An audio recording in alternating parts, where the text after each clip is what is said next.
Hello everyone and welcome back to another episode of the Cartoon Football League. We had a crazy week 1. We're going to kick off week 2 with Jimmy Neutron versus the Airbenders, a rivalry within the AFC North. Alright, so it's not looking good for the Avatar team. They're down by 3. They have 3 timeouts, but only 12 seconds left on the clock. Let's see what Aang has.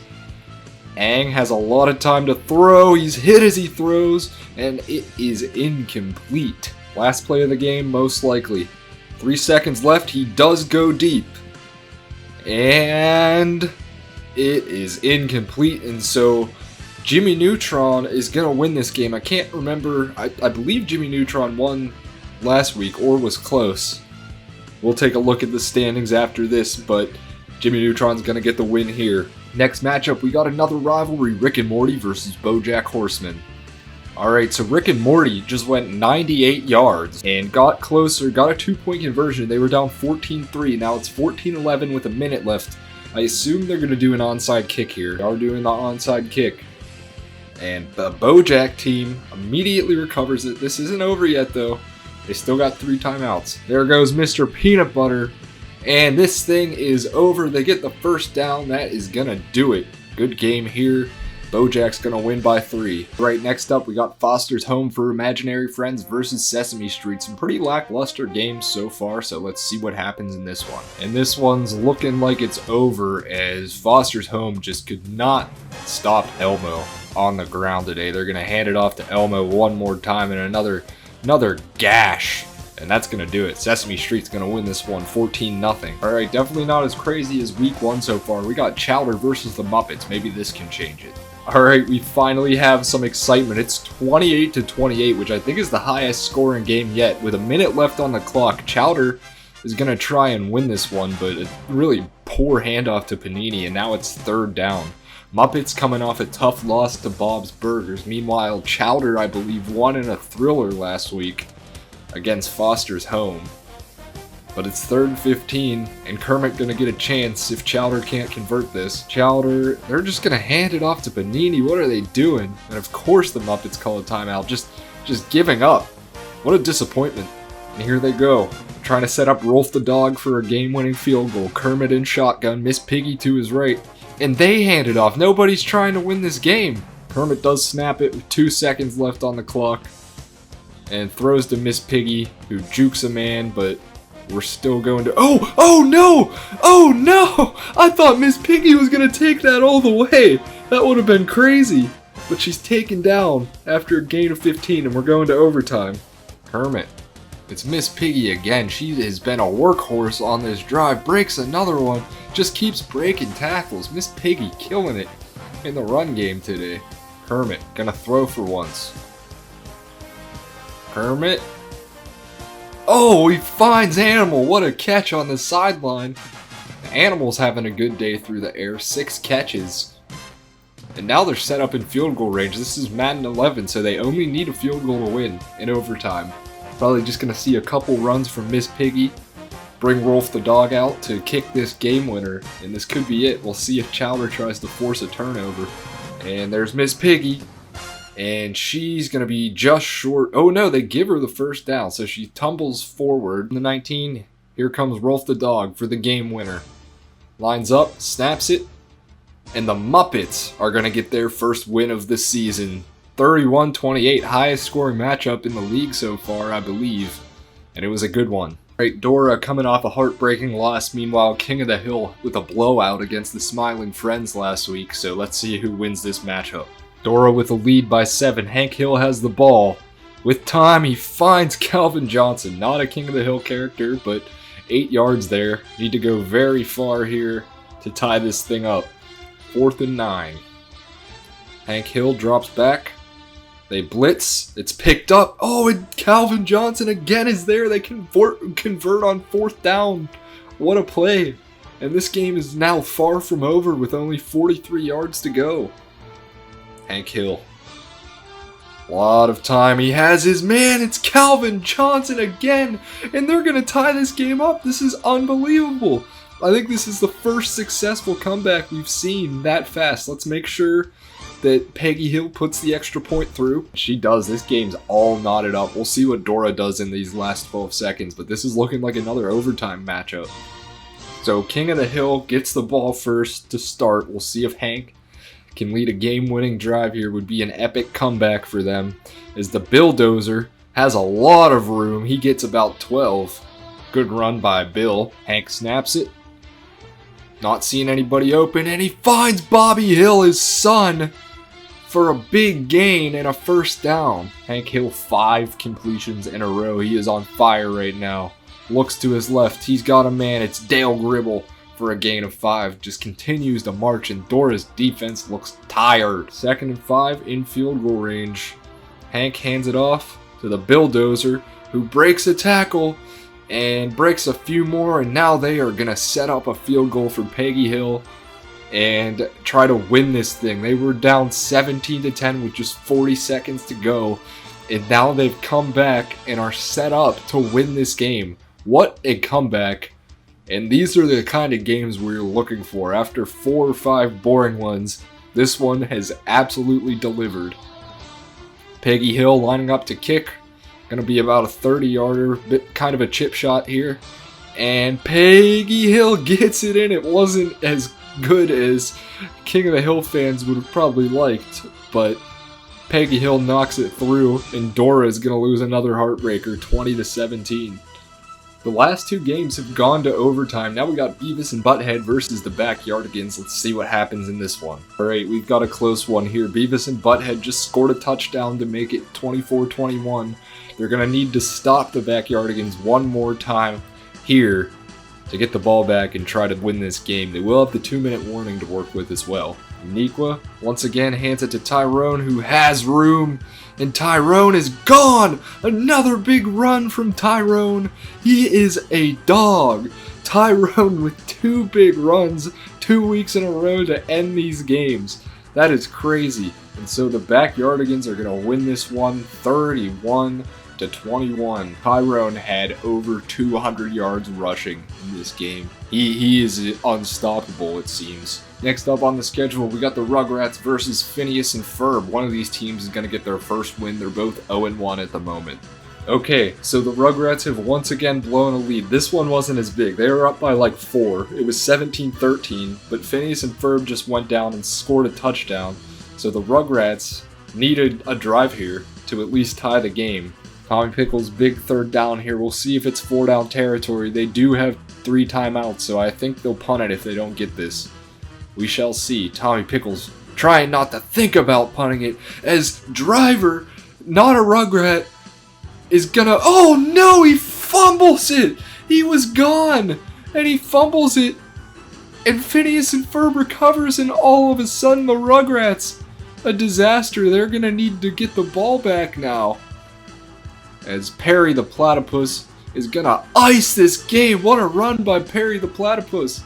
Phineas sits on it, and this game is over. What a heartbreaker for the Rugrats. They really should have taken the lead, but the fumble, just a crazy ending to this game. Next up, South Park versus the Fairly Odd Parents. Both of these teams are 0-1, so another where one of them is going to get their first win.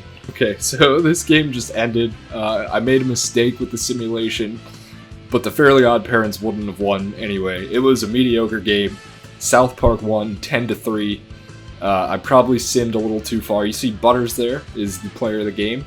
But yeah, South Park gets their first win. Fairly Odd Parents really sucked. 10-3 South Park. Alright, I love this matchup. It's SpongeBob versus Scooby-Doo. Both teams coming off of Week 1 victories. Alright, we've got a really good one here. SpongeBob just tied it up at 17. They were trailing 17-10, but Scooby-Doo gonna try and win this game here, as Scrappy-Doo had a lot of room, but is taken down after a gain of 9. Looked like he might go all the way on that one. And one after the 2-minute warning, Scrappy-Doo is going to easily pick up this first down, and he's got more! Scrappy-Doo off to the races! There he goes! Scrappy-Doo at the 20, the 15, the 10, and he's pushed out at the 8. And Scooby-Doo in great position to take a lead here. He did go out of bounds, so the clock stops. Probably going to see a running plays here, though. And Scrappy-Doo walks into the end zone for the touchdown. Scooby-Doo takes a 20-17 23-17 lead, 24-17 pending this extra point by Fred. And so SpongeBob gonna be in another comeback situation similar to last week. Patrick to his left. Mr. Krabs goes in motion. SpongeBob snaps it. He's got time. He finds Greg Jennings for a first down, and the drive will continue. Good protection from the offensive line there as SpongeBob runs hurry up. A lot of time left, still 2 timeouts. 1st and 10 from the 36. SpongeBob goes left. He's got Squidward. Squidward's got room. Squidward can't break the last tackle, but a huge gain into the Scooby-Doo 30-yard line. They continue to run hurry up, but they have plenty of time. SpongeBob marching. 1:03 left on the clock. SpongeBob going long. This one's going to go out of bounds. 38 seconds to go. Still have 2 timeouts. Nearly within the red zone. Just need 3 yards to convert here. What will SpongeBob dial up? It looks like a run formation. Patrick Star in the backfield. Patrick jukes one man, can't juke the other. And Scooby-Doo is going to hold on for the 24-17 victory. Next game, Pokemon versus The Simpsons. Pokemon got kind of shafted last week because of the simulation, so let's hope we don't have any technical errors in this one. Alright, it's 20-14. Let's see what Homer has in him. Down 6, 57 seconds to go, 3 timeouts to work with. Homer finds Lisa, his daughter, and Lisa jukes a man. Lisa spins out of another tackle. Lisa with a big play. Lisa Simpson across midfield. And the Simpsons in good position after a great first play to start this drive. From the 23, Pokemon still up 6. Homer with 31 seconds to go. He snaps it in shotgun. And he throws to Ned Flanders, of all people. Ned Flanders with the touchdown. Maggie Simpson, the baby, is going to come on to take a lead. And she does. And so the Simpsons go up 21-20. We'll see what Ash Ketchum can do on the Pokemon side. Pokemon has a chance here. They need a field goal to win. And they have 3 timeouts. So honestly, they have a lot of time. We'll see what happens here. Ash cannot find his man. It's 2nd down. Not a good start to the drive. Ash Ketchum, 20 seconds left on the clock. It's 2nd and 10 from the 31. Need a field goal to win. And Ash finds Squirtle. Squirtle holds on. They'll take their first time out. Ash snaps it. Ash finds his man, Calvin Johnson. And Pokemon are well within field goal range. Probably going to run one more play on offense before Misty comes out. What a job by Ash Ketchum to lead his team into this position. And what a job by Homer to get his team ahead. Oh, Pikachu's taken down immediately. And here we go. Misty's going to come out for a long field goal. And this is it. Misty with the kick. It's up and it is... Oh, it bounces off the upright. And Pokemon are going to lose. So far, they have been the most cursed team in the league. And so Ash's comeback drive comes up empty, and Homer's gives them the 1-point victory. What a game here. Simpsons versus Pokemon. Alright, Powerpuff Girls versus Futurama. Here we go. Alright, so Powerpuff Girls with the ball, but it is 20-7 with just 30 seconds left in the game. So it looks like Futurama is going to take the victory here, as Mojo Jojo catches what is likely to be one of the last passes. Futurama with the victory over the Powerpuff Girls. Next up, a rivalry matchup, Ed, Edd n Eddy versus the regular show. Alright, we have another blowout with the regular show getting absolutely walloped by Ed, Edd n Eddy. This one is over. Rigby's just gonna get he's just gonna pad the stats a little bit, we'll say, on this last drive. Otherwise, Ed, Edd n Eddy's gonna get the victory. Alright, 4 games left to go this week. Looney Tunes taking on the Smiling Friends. Let's see if the Smiling Friends can do better than last week when they got shut out. And this thing is over. I guess the Smiling Friends just aren't a good football team. Looney Tunes have the ball with just 40 seconds left, up 2 scores. And that's gonna do it here. Looney Tunes, I believe, are gonna improve to 2-0 after this game. Alright, Ninja Turtles versus Family Guy. Here we go. Alright, the Ninja Turtles have the ball down by 2 points. at the 35-yard line. They have 3 timeouts. They just need a field goal to win this game. Leonardo goes deep, can't complete that pass. It's pouring down rain in Quahog. But Leonardo, determined to get this victory, throws short to Raphael, who jukes a man, spins a man, and that's another first down for the Ninja Turtles. But now, just 1 timeout left. They need a big play here to get in field goal range and also stop the clock. And they run it, and I do not know what they were thinking. Now, the clock is going to run. They get to the line. What is he doing? He spikes it with 6 seconds left. Now what are they going to do? Are they going to go deep? I would try to do one more quick play before kicking this, but they're going to kick it. And oh my god, what a kick by, I believe that's April Lee, I forget her name, April O'Neil. And now there's 1 second left on the clock. April O'Neil with the most insane kick we've seen so far in the league. Looks like they're gonna win it for the Ninja Turtles as Lois is tackled, and this game is over. The Ninja Turtles come back to beat Family Guy by 1 point. That was one of the more bizarre finishes we've seen so far. Alright, Sunday Night Football, we got the Aqua Teen Hunger Force versus the Flintstones. Alright, so the Flintstones it was 7-6, they scored a touchdown and went for 2, so now it's 14-7. Aqua Teen Hunger Force need to come back with a touchdown to tie this up. So Master Shake needs to take this offense 82 yards to tie this up. Let's see what he's got. Master Shake snaps it. They bring a blitz, but he finds Dr. Weird for a huge gain. Dr. Weird for about 30 yards on the completion. Master Shake snaps it. He throws left. Oh, it's picked off by Charles Woodson.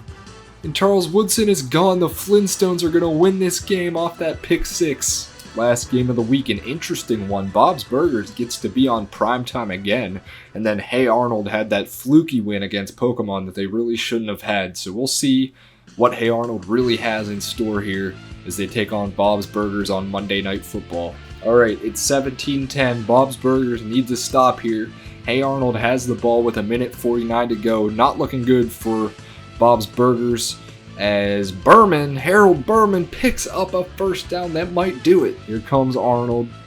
Run formation. A lot of big men on the line. Harold Berman ends the game, and Hey Arnold is going to get their first legit victory of the season. Beginning with standings in the AFC North, we have 3 1-1 teams with Jimmy Neutron, Airbender, SpongeBob, and then Fairly Odd Parents are at the bottom at 0-2, so still anyone's division for sure. In the AFC South, we have 2 undefeated teams, the Looney Tunes and Scooby-Doo. Meanwhile, the other 2 teams, the Ninja Turtles and the Flintstones, are hanging at 1-1. In the AFC South, another division up for grabs. Ed, Edd, and Eddy are 1-1. Chowder is 1-1. Regular Show is 1-1. Foster's Home is at the bottom at 0-2. In the AFC West, The Simpsons, the clear leaders at the moment, 2-0. Family Guy, South Park, and Futurama all 1-1. Moving to the NFC, the Backyardigans and Sesame Street are 2-0, so they're battling for this division. Muppets right behind them at 1-1, and then Dora with 2 Heartbreakers at 0-2. NFC South, we got BoJack Horseman at 1-1. Bob's Burgers at 1-1, Phineas and Ferb at 1-1, and Rick and Morty at 1-1. Every single team at 1-1. And then the NFC East, King of the Hill, is on top at 2-0 with a crazy comeback this week. Aqua Teen Hunger Force lost their game, so they're 1-1. And then the Smiling Friends and Beavis and Butthead having rough seasons so far at 0-2. Smiling Friends have only put up 3 points total so far this season. And finally, the NFC West, we have Hey Arnold at 2-0, although they should really be 1-1. Powerpuff Girls at 1-1. Pokemon at 0-2, although they should also be 1-1. And then the Rugrats are at 0-2. So there's your standing so far. Let's take a look at the stats and see who's our leaders. Alright, in the NFL, the highest passer rating is Uniqua. Our highest yards passer is Ash Ketchum with 512. And then we have 5 players tied at 4 touchdowns for most touchdowns. That's Kermit, Ash Ketchum, Uniqua, Butthead, and Hank Hill all hanging at 4 touchdowns. Who has the most interceptions? Bob from Bob's Burgers easily has thrown the most interceptions with 5. It's a miracle that that team is 1-1. Our rushing leader is obviously Tyrone from the Backyardigans. He has absolutely killed it on the ground so far. Leading touchdown rusher is Panini with 5 so far. Our leading receiver with receptions is Bulbasaur with 12. And Bulbasaur is also our yards leader and the receiver. Katara and Frankie Foster right behind him. And our touchdown leader, we don't really have one yet. Everybody's tied at 2. Thank you guys so much for watching week 2. Be sure to tune in for week 3. Things are going to get crazier as we continue to play this series. So I appreciate you guys watching, and I will see you guys in week 3. Peace.